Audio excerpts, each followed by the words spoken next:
clause 38 is about the notice. Under these sections, we have 4 clauses. Within some of the clauses, there are sub-clauses. For full statement, you may refer to PAM Contract 2018.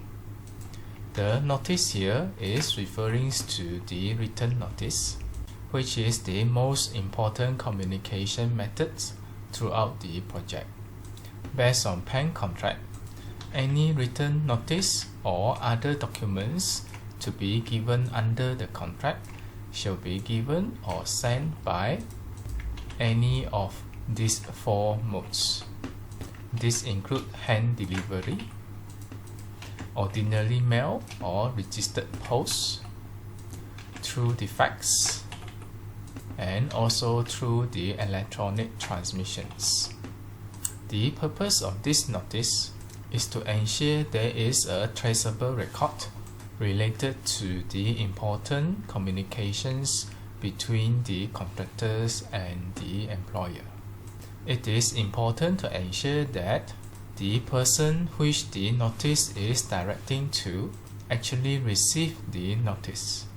That's why PAM Contract here only recognize the mode of communications as a written notice and ensure it is sent by any of these methods.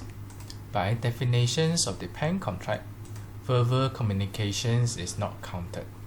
It is not because the verbal communications is not valid. The main reason it will be the verbal communications is not traceable. In the case that we will need to refer, or in the case that we have to acquire evidence, there is no traceable record on these verbal communications. Now we have to ensure the notice is received by the person who it is targeted to. Through these 4 methods, the notice is deemed to be served at the time of delivery. Normally, when you deliver the notice by hand, you will ask the receiver to sign the acknowledgement of receipt as an evidence that you have sent in the written notice. It is not just handing over the written notice. You will have to make sure the person sign the acknowledgement of the receipt. Then you will have to keep the signed acknowledgement just in case that the person denied the acceptance of the relevant written notice. And then when you send your written notice through ordinary mail or registered post, it will take times for the targeted persons to receive the notice. Now the person is deemed to have received the notice after 3 days of posting. Then you will need to keep the receipt or posting from the post office as an evidence that you have already sent in the written notice. Because of the delivery of the mail or the post, there is a delay of receipt. Remember that in some of the communications, there are deadlines. Let's say now you have to give a response within 14 days. Theoretically, you cannot send your written notice through the mail or registered post on the last day of that 14 days. If the person were to argue, he is deemed to have received the notice after 3 days.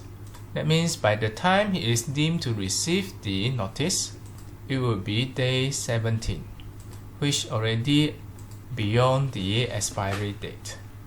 I believe you do not like to put yourself in such an awkward situations when the receiver do not recognize your written notice due to the delay of the receipt of the written notice. You know that under most of the circumstances, the cut-off dates are normally referring to the date of receipt of the contractor's written notice. Then you have to be careful whether the definitions is by the date of the written notice itself or by the date of receipt of the written notice. This is reasonable because one can easily backdate a written notice but it is difficult to manipulate the date of receipt of the return notice. You will have to be very careful, as the date of return notice may not necessarily be the date of receipt of the return notice.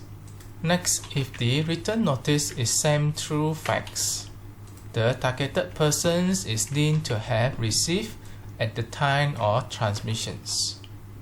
There should be a transmission report generated by the transmitting equipment, and you will have to keep the record as an evidence that you have sent out the return notice. If the return notice is sent through electronic transmissions, it is deemed to have served at the time of transmissions.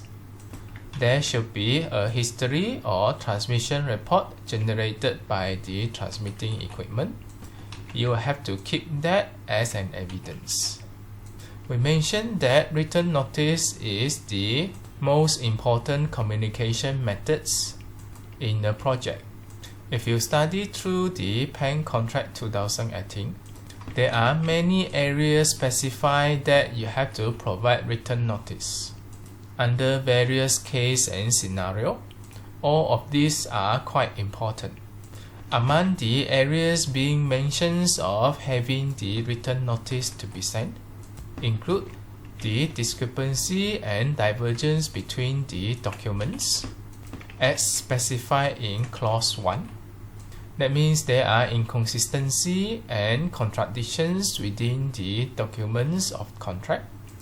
Return notice will have to be sent, notify the architect so that they confirm the detail and rectify the errors. The return notice may also involve with the architect instructions and also the notice to comply architect instructions. Architect instructions is a written document, definitely. Now, when the architect instructions is not complied by the contractor, architect will have to urge the contractors to comply. This is by sending a notice asking the contractor to comply. Now, this notice needs to be written, and architect will have to only send one time before the following course of actions imposed onto the contractor. Now, this written notice becomes very important evidence against the contractor. Next, in clause 11, it is related to the variations. The variation order is a form of written notice, and you know that there are two types of variations. One can be claimed under the provisional sum, and there is another one that to be claimed not under the provisional sum.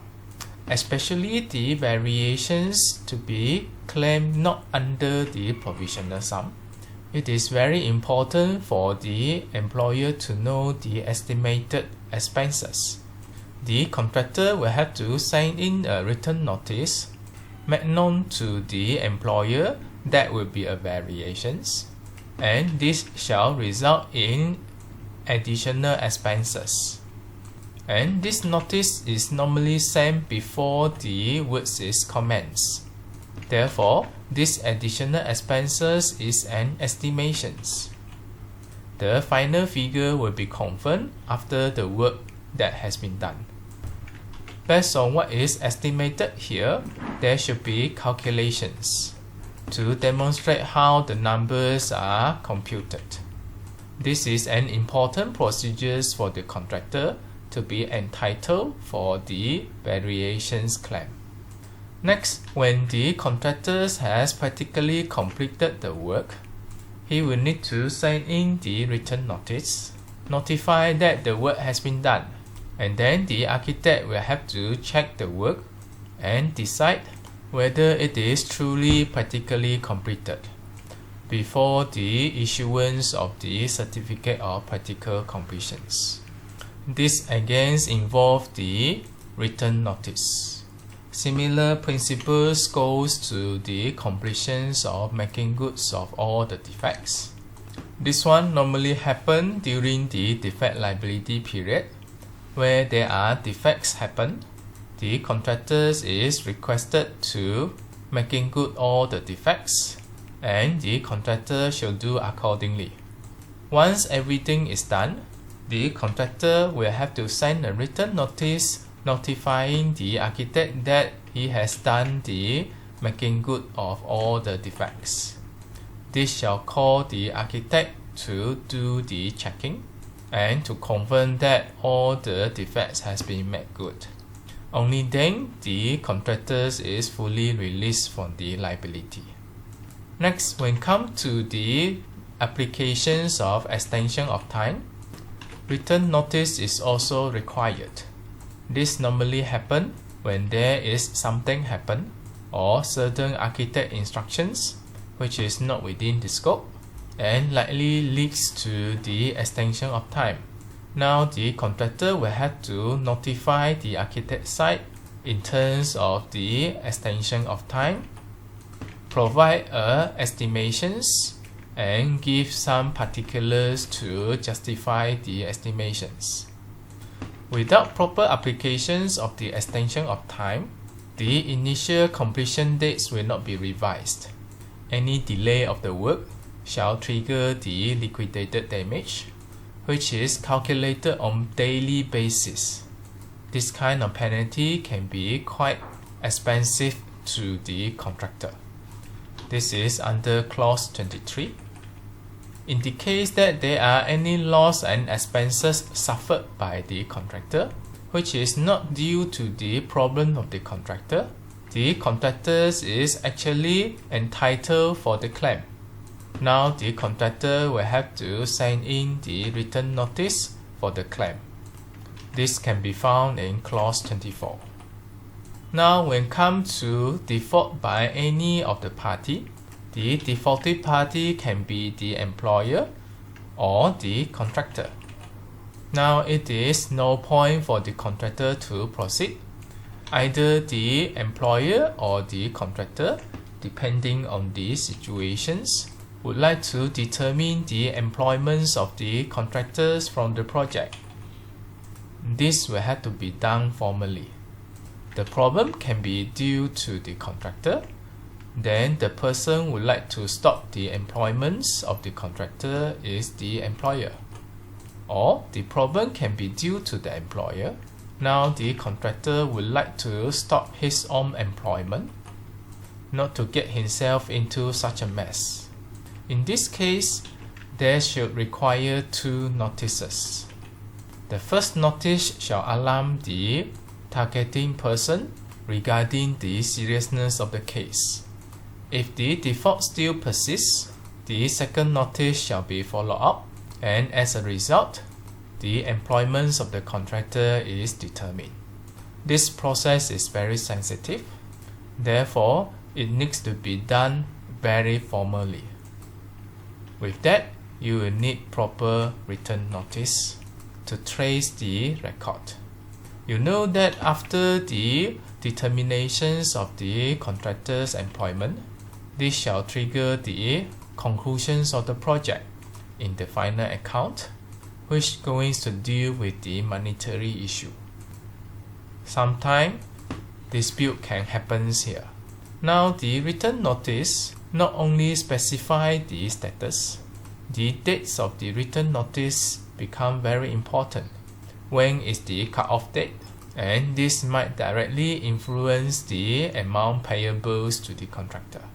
And then when the contractor is no longer engaged with the project due to the determinations of contractor's employment, whoever is the person triggering this process, there should be a process to conclude the entire progress of the work. This is where they have to call for record of work, which there will be joint inspections between the contractors and the architect and the quantity surveyor in order to conclude the amount of the work that has been properly executed, including the amount of material that has already been delivered to the site. This is very important for the valuations process in concluding the final amount entitled to the contractor. This can be found under clause 25 and clause 26.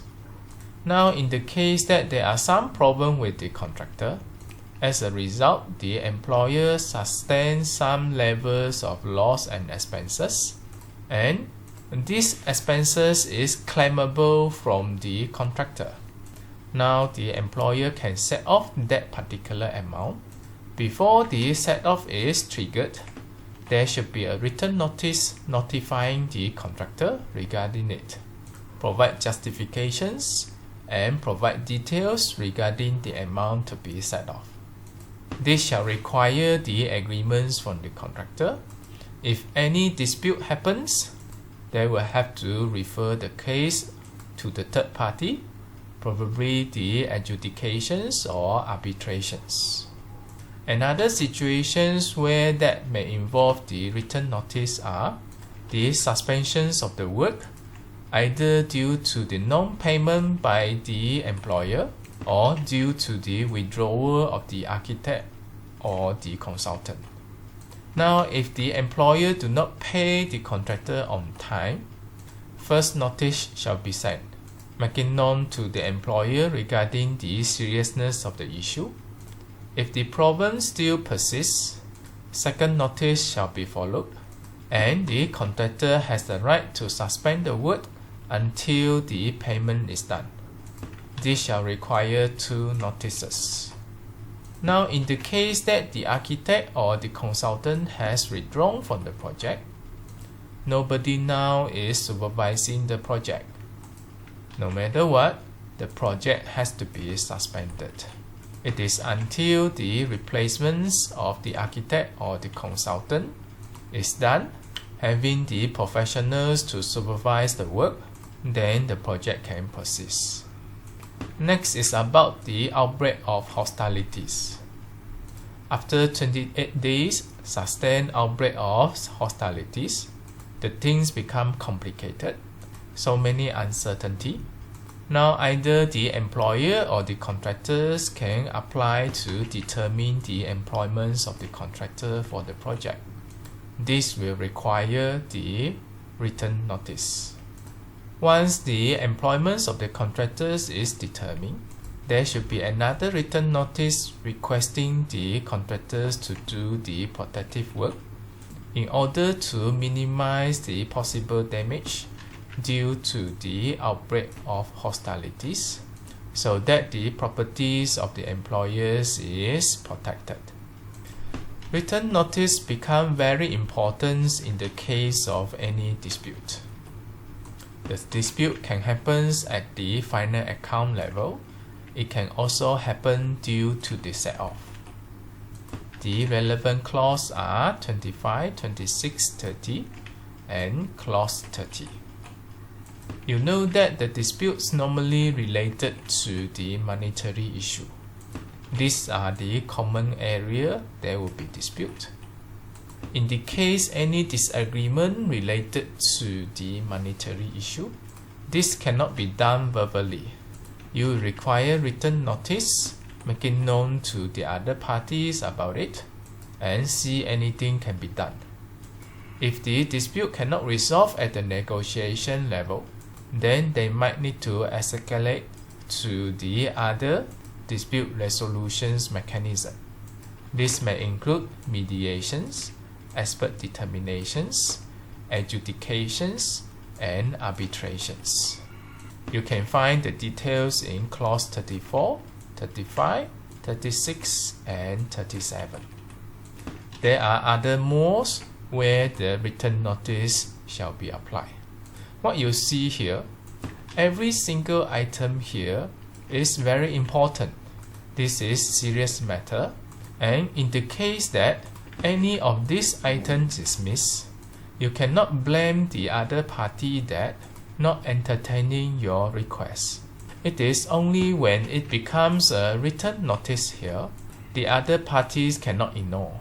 At least he cannot deny. You know that a lot of issue here shall ultimately leads to the monetary matter.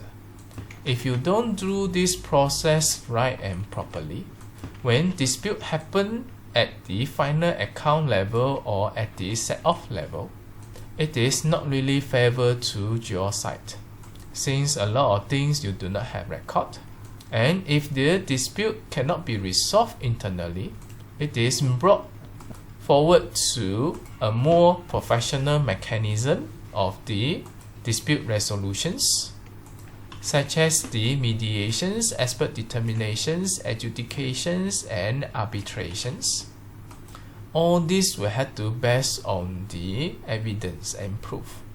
If you do not have all this in place, now when come to the decisions of any of these dispute resolutions mechanism, you will expect yourself to be at the difficult side.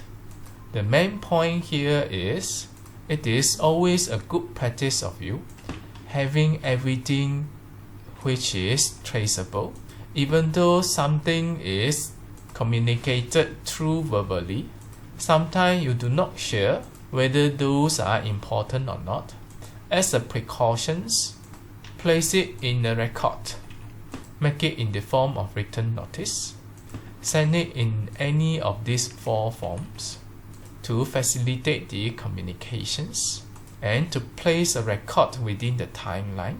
Now, in the case for the architect and quantity surveyors to come up with the final account, the relevant item will not be missed. Now, in the case any dispute happen, you have everything in place. Those are the evidence reflecting the actual scenario. It is so that you are not on the losing side, especially when you are claiming for the right that you're supposed to be entitled of. In general, this written notice is very important, and they serve the functions as classified here. The written notice serves to notify certain things. For example, you are making known to the employer and the architect regarding the discrepancy within the contract document, or you notify the architect that you have practically completed the work, or you notify the architect that you have done making goods of the defects, and etc. Another functions of the written notice is you express your intentions or you are submitting an applications, such as you are submitting a claim, or you show your intentions of having the extension of time, or you are indicating that you would like to dispute on certain matter. These are some examples where you express your intentions or submit applications by using the written notice. The written notice can also be used to send a request or to seek confirmations. For example, confirmations of architect instructions, requests for the insufficient informations by the architect for certain applications of the contractor, requests for payments due to the delay, requests for the architect instructions due to the delay response, and so on and so forth.